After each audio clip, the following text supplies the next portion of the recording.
waan idin salaamo dhammaan saaxiibada ku xiran janaalkeena aad ayaan idinkaga mahadcelinaynaa sida wanaagsan aad ula socotaan muuqaaladan bartan soo dhigno soo dhawaada saaxiibayaal maanta waxaan rabaa inaan idinla wadaago xog aan kaga hadli doono waa maxay sababta ka dambaysa in ay isla shaqeey waayaan jilayaasha kale ah Shah Rukh Khan iyo sidoo kale Akshay Kumar balse intaan u guda gelin muuqaalkeena waxaan idinka codsanaynaa in aad janaalka subscribe in aad noo saartaan haddii muuqaalku cajab gelin hadhow ay iloobin in aad like inoo saarto wixii ra'yi iyo fikir ah qabtana commentiga hoos inoogu reeba soo dhawaada saaxiibayaal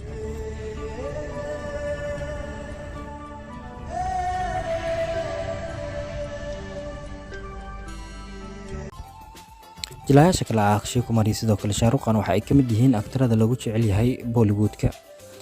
markaan eegno labadan jilaa ayaana fanka Hindiya ku soo biireen bilowgii ama horaantii sagaashameeyadii markaan eegno Shah Rukh Khan filimkiisa ugu horreeyay waxa lagu magacaabaa Devana waxaana loo daawaday sanadii 1992 dhanka kale jilaaga Akshay Kumar ama Master Bond waxa uu fanka Hindiya ku soo biiray sanadii 1991 filimkiisa ugu horreeyay waxa lagu magacaabaa Saugandi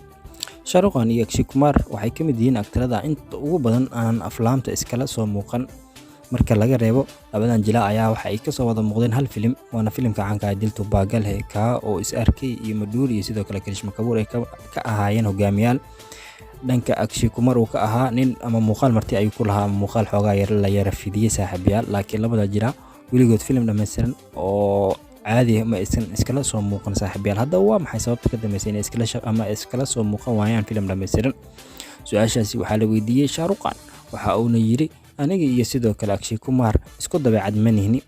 dhowr sano kadib wareysi ama aan dhahay dhowr sano ka hor wareysi ay la yeelatay shabakada caanka ah DNA India ama website caanka ah DNA India waxa uu ama lagu yiri waa maxay sababta ka dambaysa inaad isla shaqeey weysaan Akshay iyo adiga waxa uuna yiri maxaan ku yiraahdaa ama maxaan kugu jawaabaa aniga ma tooto sida asigoo kale subaxdii hore waan seexdaa ama waan hurdaa waqtiga uu Akshay Kumar aado shaqada halka aniga markaan shaqada rabo inaan aadana uu Akshay Kumar gurigiisa aado ama uu seexdo waana taa sababta aan iskula shaqeyn la'aanay ayuu yiri Shah Rukh Khan aniga iyo sidoo kale Akshay Kumar Shah Rukh Khan waxa uu sheegay in haddii ay dhab ahaantii wada shaqeyn lahaayeen ay aad u wanaagsanaan lahayd ama ay wanaagsanaan lahayd in ay isla wada shaqeeyaan Akshay iyo asiga laakiin waxa uu yiri taa ma dhici karto maxaa yeelay Akshay ma jecla inuu habeenadii saqda dhexe uu shaqeeyo halka aniguna aan jeclayn inaan subaxdii hore aan shaqeeyo